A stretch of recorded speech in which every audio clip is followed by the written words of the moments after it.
plusieurs fois. Plusieurs fois. Elle a fait beaucoup de miracles avec moi. Racontez. Plein. Racontez. J'avais une chemise en carton, en papier, vous savez, une chemise avec des documents. J'avais des problèmes avec des prêtres, très difficiles.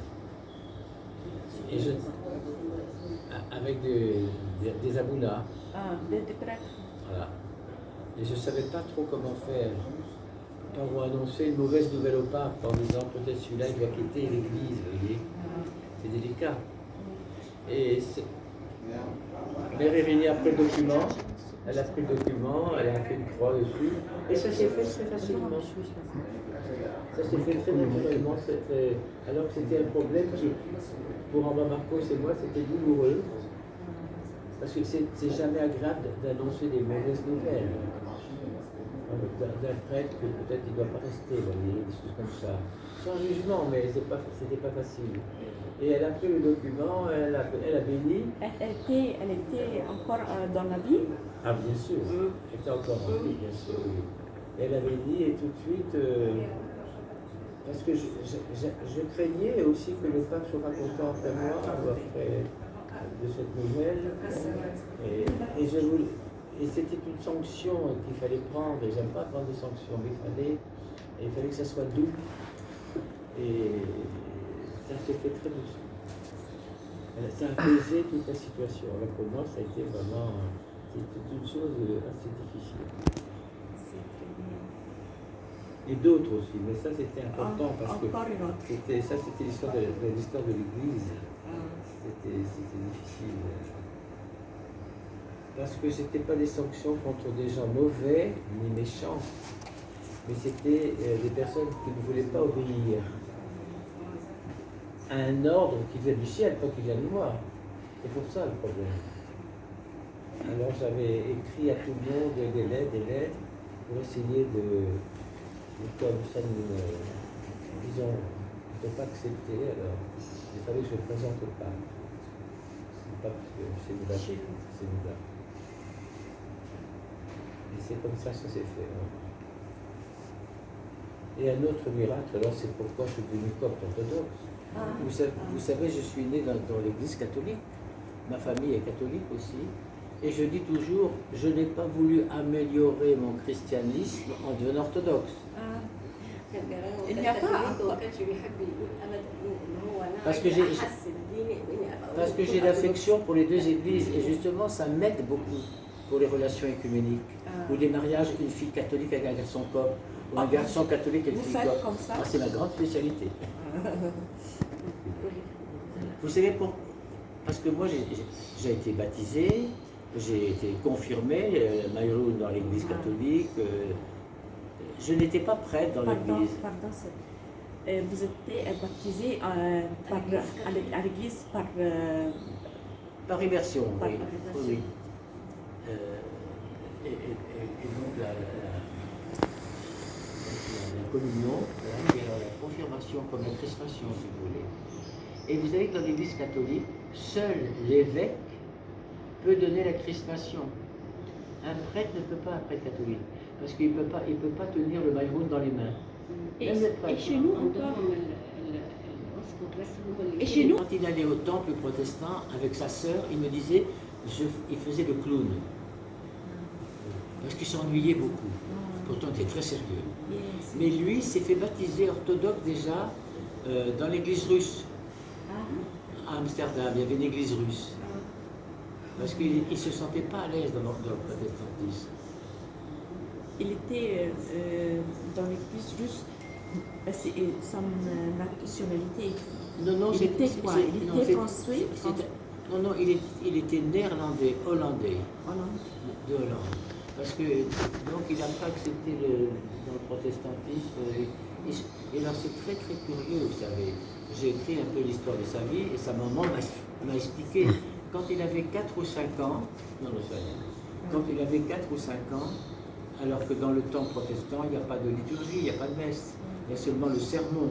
Ben, il avait fait un autel, il faisait des vêtements, il faisait une croix dans le dos et il priait comme ça. Est-ce qu'il a vu quelqu'un faire quelque chose? Non, jamais. Ensuite, Pour aller à l'école, il n'aimait pas l'école. Quand il était petit, il avait peur. Et un jour, il prend sa bicyclette pour aller à l'école. Il fait 20 km, il va à la plage. Et il entend un moment, quand il est dans sa bicyclette, « Suis-moi, suis-moi, suis-moi » 3 fois. Et puis il se met à pleurer. Il tombe à genoux. Alors ça, c'est 2 étapes. Alors, 4 ans, il fait des hôtels.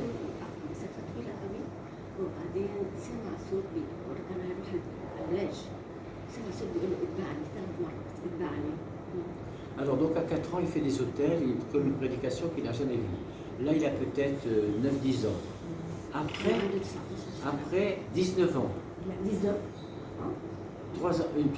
Une 3e fois, 19 ans. Voilà, 3e époque. À 4 ans, il demande à sa maman de faire un hôtel, il met des vêtements, une croix, il prend un livre et puis il fait des prières. Alors, je peux leur dire ça? Oui, c'est la guerre. Il a 19 ans. Et son père était diacre dans l'église protestante. Et son père a beaucoup aidé les juifs, ou bien les gens persécutés. Et un jour, comme il avait fait des études dans les beaux-arts, vous savez, il avait fait l'orfèvrerie, il a fait un doctorat dans les beaux-arts, un jour, il y a une rafle, c'est-à-dire les Allemands ont récupéré plein de jeunes gens.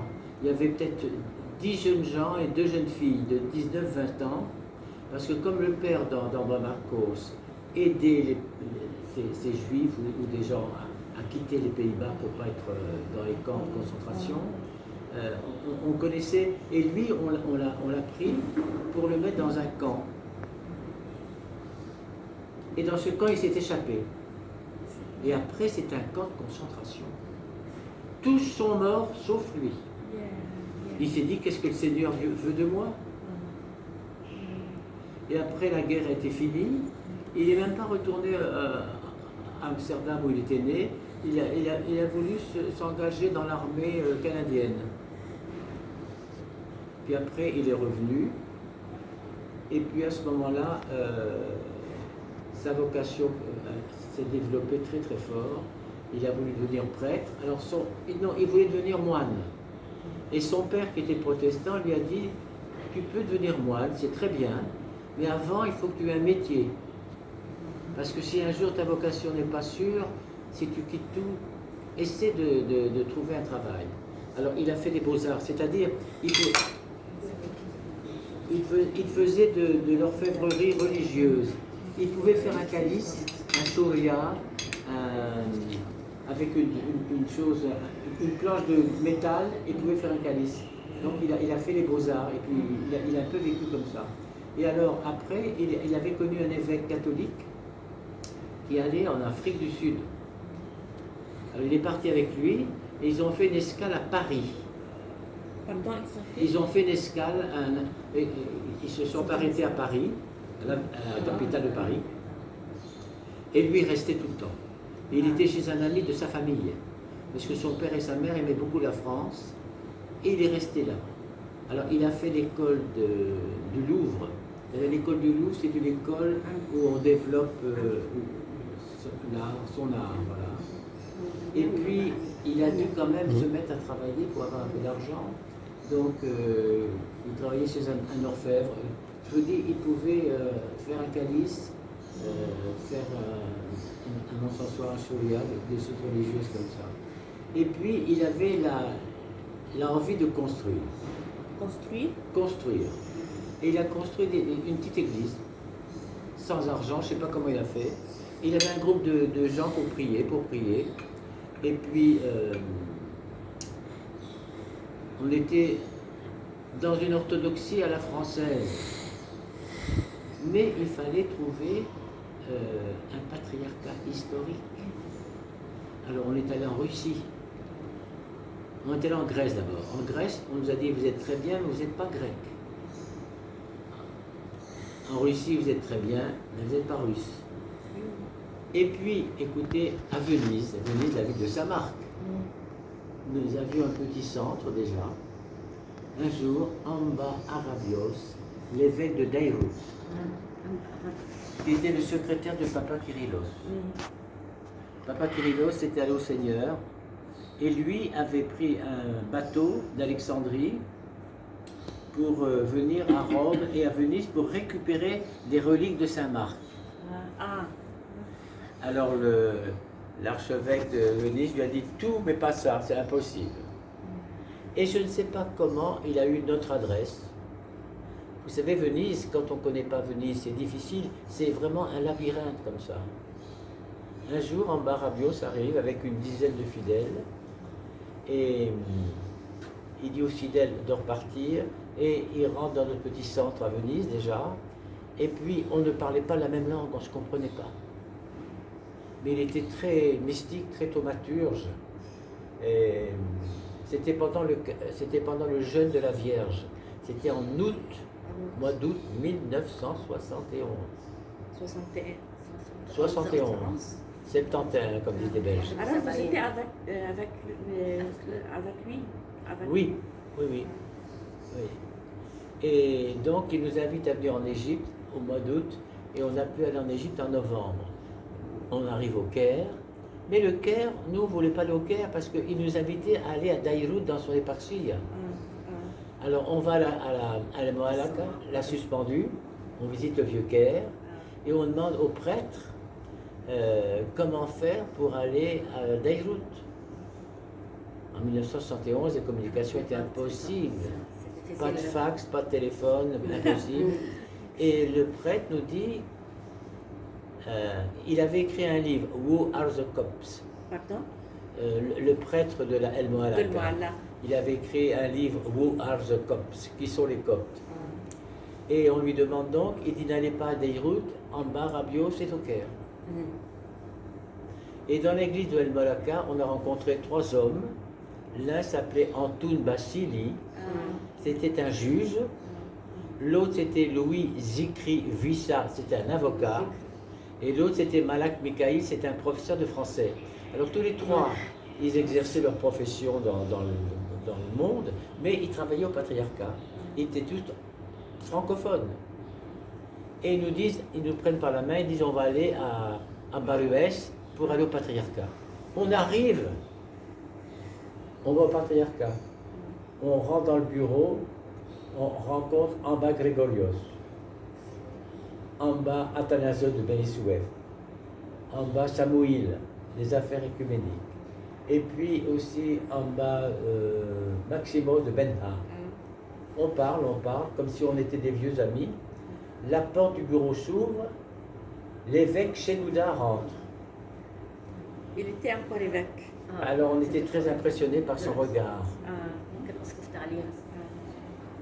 Et il s'occupait de la jeunesse et de l'éducation. Et il nous prend par la main, il s'assoit sur un canapé, on parle en anglais ensemble. Et puis vraiment, on avait l'impression qu'il y avait les anges qui nous inspiraient, je ne sais pas, le Saint-Esprit qui était là. On se sentait irrésistiblement attiré, mais en étant libre, vous voyez. Et à la fin de l'entretien, l'évêque Chenouda nous demande à l'évêque Chenouda la baraka. Il nous dit, qui suis-je pour vous donner la bénédiction? Et il nous dit, revenez demain. On retourne le lendemain, il devient le pape Chenouda. Vous imaginez? On arrive au Caire pour aller à Beyrouth. Ambarabios c'est au Caire, donc on ne va pas à Beyrouth. Les trois messieurs nous emmènent au patriarcat. On voit tout de suite Chenouda qui le lendemain devient le pape. Vous imaginez? C'est le travail de Dieu. Mais vous imaginez? Comment expliquer ça? Alors bien sûr,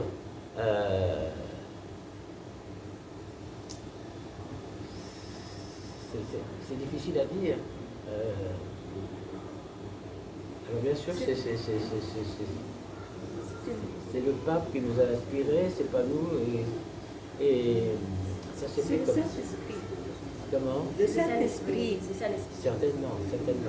Alors après, nous ne sommes pas restés pour la consécration du pape. On a dû rentrer parce que déjà on avait organisé avec des groupes de prière dans une église qu'on avait construite, mais une orthodoxie à la française. C'était dans la région parisienne, près de Paris, à 40 km de Paris. Et après, peut-être un an après, le pape, Shenouda III, a envoyé Amba Ioannes de Tanta avec Antoun Bassili. Ils sont restés 15 jours pour voir qu'est-ce qu'on faisait, qu'est-ce qu'on disait, qu'est-ce qu'on priait, qu'est-ce qu'on faisait. Alors ils ont écrit un rapport, ils ont envoyé ça au pape Shenouda, et sur ce rapport, le pape Shenouda nous a appelés. Et nous sommes restés une année sans savoir ce qu'on allait faire. On était toujours avec le pape, qui dans sa voiture, qui au monastère. Il nous a fait voyager partout, partout, partout, partout.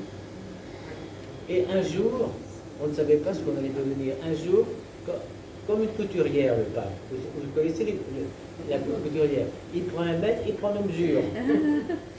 Je vous fais une soutane, vous allez la dire à ma bicholle. Vous étiez orthodoxe ou pas encore? Ben, c'est-à-dire, on n'était pas encore copte en tout cas. Ah, copte orthodoxe. Et c'est là que tout s'est fait. Après, on est resté au monastère, on est devenu moine, et nous avions une vocation monastique. Parce que je me disais, être moine dans l'église catholique, l'église byzantine ou l'église copte, pour moi c'est pareil. La vie monastique est unie. Mais le pape, c'est très étrange, le pape Shenouda, il a fait très vite. Alors, je ne comprenais pas, j'ai compris un peu après, mais quand même, en Marcos, il parlait 5 langues. Et c'était le début de l'immigration. L'immigration avait commencé avec Papa Kyrillos dans les années 68. Et 74, c'était un pic, parce que jamais les chrétiens quittaient l'Égypte autrefois. Ils restaient toujours. Les gens de Bénisouef ne connaissaient pas Assouan, les gens de Kafalcher n'allaient pas ailleurs, ils restaient chacun dans leur... Et c'était le début de l'immigration, vous voyez. Et comme en Marcos parlait plusieurs langues, peut-être que le pape pensait, dit, tiens, comme il parle des langues européennes, parce que le grand souci de Papa Shenouda III, il avait peur que ses enfants qui partent à l'étranger ne trouveraient pas d'église et perdraient un peu la foi. Il était très soucieux. Alors il pensait que 2 étrangers ignorants, comme si on allait faire quelque chose. Il a pensé ça, je ne sais pas. C'est drôle, hein.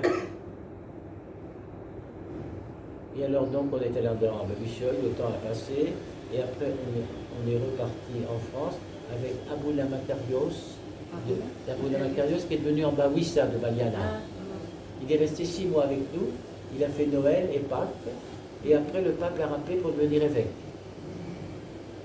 Et nous sommes restés, en Marcos et moi, il y avait 10 fidèles.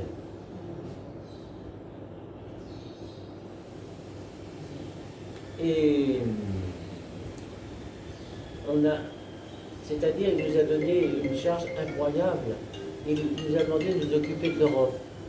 Alors, avec le temps, grâce aux prières de l'Église, Marcos a pu fonder l'Église aux Pays-Bas en 1900, la Hollande, vous savez.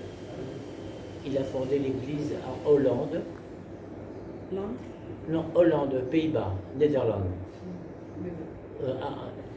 Where there is on Marseille today. Nederland. Netherlands. Voilà. Alors, l'église était fondée en 74 à ce moment-là en France, 77 aux Pays-Bas, Néderlande, ensuite en 83 en Belgique et en Suisse alémanique. Parce qu'il parlait allemand, il parlait plusieurs langues. Mais on avait beaucoup à faire, mais avec peu de fidèles. Et après, les fidèles sont venus. Les fidèles sont venus. Et alors on s'est consacré sur la France. Et c'est comme ça que tout est arrivé. Et les fidèles sont arrivés. De tous les... Et puis alors donc, ensuite, comme Aboula Makarios est venu en Bawissa, on n'était que en Marcos et moi. Il a fallu trouver quelqu'un pour être ordonné prêtre. Et on a ordonné prêtre Aboula Girgis Luka, vous savez. Aboula Girgis, son père était à Tanta. Chez eux. Voilà. Alors donc, lorsque nous étions ici, on a fait 3 ans de théologie avec Iris Abib El Masri, Mourad Kamil en bas Grégorios, en bas Athanasios de Venezuela et en bas Samuel. Donc il a fallu donc se mettre à travailler, à chercher, et ainsi l'Église s'est développée.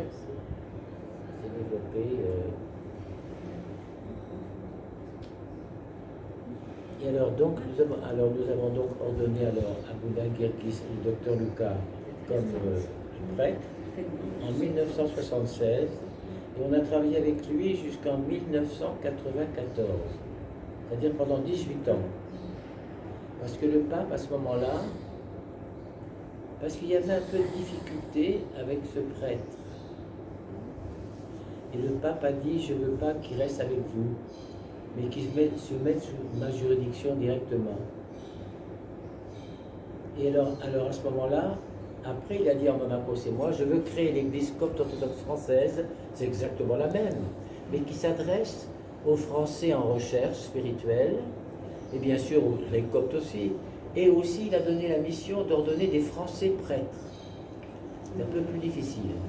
Alors on en a pu ordonner 7 qui étaient déjà d'origine catholique, certains étaient déjà dans l'orthodoxie française, et eux ils ont dû former aussi, alors ils ont seulement des fidèles qui ne sont pas égyptiens. Mais les Égyptiens, s'ils se trouvent là, ils sont bienvenus, le problème n'est pas là. Et alors, ils sont tous hors de Paris. Ils sont au nord, ils sont à l'est, à l'ouest et au sud, toujours très loin. Et donc, ils ont formé une petite église avec des fidèles comme ça. Et alors après, Amba Marc, maintenant, c'est très récent, Amba Marc est arrivé il y a 4 ans maintenant à Paris. Donc, il s'occupe, il est l'évêque de Paris et le nord de la France. Et Abouda Guerguis a été sous sa juridiction. Voilà. Alors ça a été mal compris, on pensait qu'il y a 2 églises, dit non, il n'y a pas 2 églises. Alors c'est comme ça. Et grâce à Dieu, les fidèles sont très fidèles. Et ça, je crois que c'est la grande grâce de l'église copte orthodoxe. L'église copte orthodoxe, c'est la seule église où tout le monde va à l'église. Parce que l'éducation, comme pédagogie, c'est très bien pour les enfants. Les enfants qui reçoivent la communion, qui communient dans les bras du papa et de la maman, parce que les enfants aiment bien faire ce que font les parents. Alors après, quand ils s'affranchissent du père, ils vont comme très fiers communier, donc c'est rentré en eux. Oui. Et ça, c'est enfin, toute l'orthodoxie, c'est comme ça, mais enfin, chez nous, la pédagogie est très forte.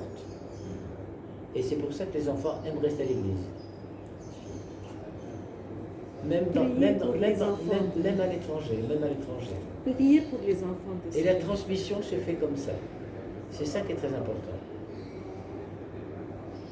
Parce que la transmission, c'est plus difficile. Alors moi, j'ai une mission particulière parce que je m'occupe beaucoup des gens qui veulent se marier, qui ne sont pas forcément tous les deux coptes. J'essaie de les protéger et de leur faire la catéchèse du mariage, c'est très important. Parce qu'il y a des gens qui viennent comme ça, on veut se marier le 17 juillet. Je les connais à peine. J'ai dit, je ne peux pas. Parce qu'ils ont retenu le restaurant, tout est prêt, d'accord, c'est bien, mais j'ai dit... Et puis j'ai des cas difficiles, par exemple, il y avait une jeune fille juive avec un garçon copte. Bon, la fille juive s'est fait baptiser dans l'église catholique, ça c'est très bien, avec sa maman. Mais maintenant j'ai un autre cas, encore une jeune fille juive avec un garçon copte orthodoxe, elle ne veut pas se faire baptiser. Parce qu'elle aime son... les juifs. Et j'essaie de respecter ça.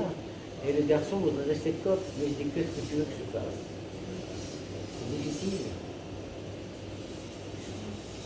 Alors je suis très gentil avec eux, je dis réfléchis, mais on ne peut pas faire n'importe quoi. C'est mon souci, parce que j'aime beaucoup les gens, et je voudrais qu'ils soient sauvés, et je voudrais aussi qu'ils sachent que la vie de couple, c'est pas plus facile que la vie monastique. Hein. Parce que un couple qui prie beaucoup, qui jeûne beaucoup comme vous, en plus il a des enfants, il doit travailler, donc c'est pas facile. Et le mariage, c'est vraiment un choix. très difficile. Alors alors maintenant, j'organise beaucoup, vous savez, des prières communes avec les Éthiopiens, les Érythréens, les Syriaques orthodoxes, les Arméniens. On fait la Shaya ensemble maintenant.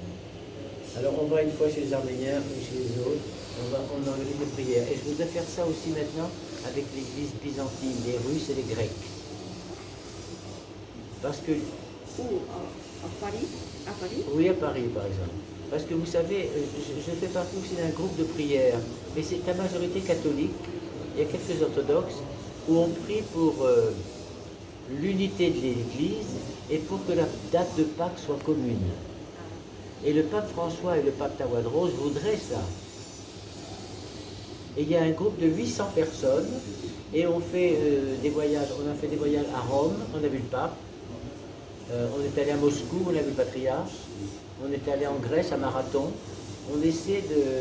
Alors la majorité est catholique, il y a quelques coptes orthodoxes aussi, il y a quelques grecs orthodoxes, il y a aussi des catholiques orientaux, et on fait beaucoup de prières et beaucoup pour que l'unité de l'Église, pour faire obéir au Seigneur tout simplement. Parce que chaque Église a ses structures, et finalement la tradition chrétienne est une. C'est la tradition des hommes de l'Église qui change, c'est pas grave. La tradition du Christ est toujours le même avant, pendant et après. Il ne faut pas confondre, parce que la tradition, le traditionnalisme, c'est pas le conservatisme. Et souvent, on attache de l'importance à des choses moindres.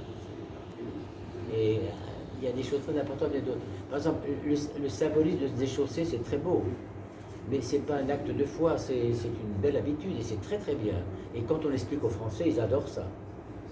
Mais si on leur dit enlevez vos chaussures pour communier, ils vont dire non. Mais si on explique pourquoi, alors là, ils trouvent que c'est une préparation à recevoir le corps et le sang du Christ.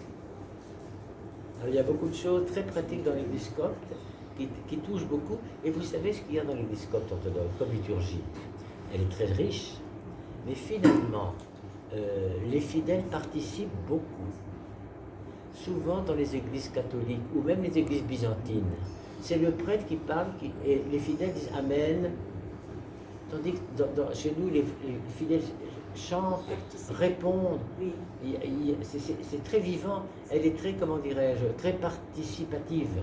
Et ça, en France, on aime beaucoup participer. Parce que souvent dans l'église, on est comme ça, on s'embête, la nuit, on s'ennuie, on regarde l'heure. Tandis que là, on parle et c'est très important. Très important. Et vous savez ce qu'on aime en France surtout, c'est que l'Église a toujours été persécutée. Bien sûr, c'est difficile, mais l'État ne s'est jamais occupé.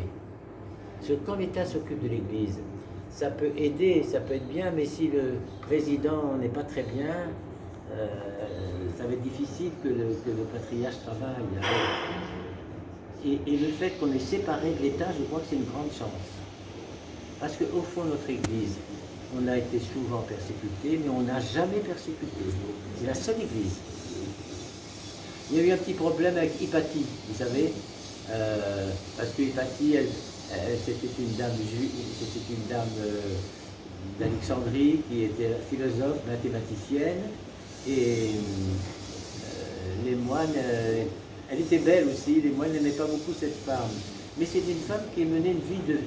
Elle était vierge, elle était sainte, mais quand on lui a proposé le baptême, elle n'a pas compris, elle a refusé. C'est pour ça qu'on a voulu la supprimer. Comment elle s'appelle? Hypatie. Hypatie, très sévère. C'est le seul petit problème qu'il y a eu de persécution. C'était au temps de Cyril d'Alexandrie. Le pape Cyril? Cyril d'Alexandrie. C'est Le 4e siècle. 4e siècle, oui. Hypatie.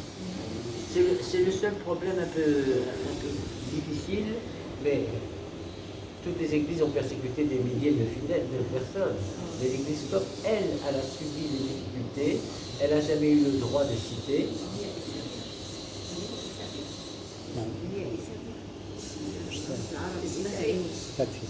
Hypatie, on dit. H-Y-P-A-T-H-I-E.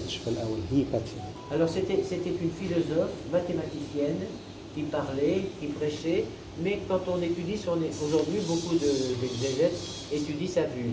On la considérait, elle était païenne bien sûr, mais elle menait une vie très sévère, de jeûne et de virginité, et elle était très protégée par son père. Mais il y avait au temps de Cyril, le grand Cyril d'Alexandrie, hein, 4e siècle, il y avait un autre patriarche, il y avait un autre, je ne me souviens plus du nom, elle a choisi pour lui un peu contre Cyril sans doute. Alors Cyril n'était pas très heureux, donc les moines sont... Bon, elle est morte quoi. C'est la seule chose qu'il y avait un peu... Mais c'est pas des millions. Parlez même des moines.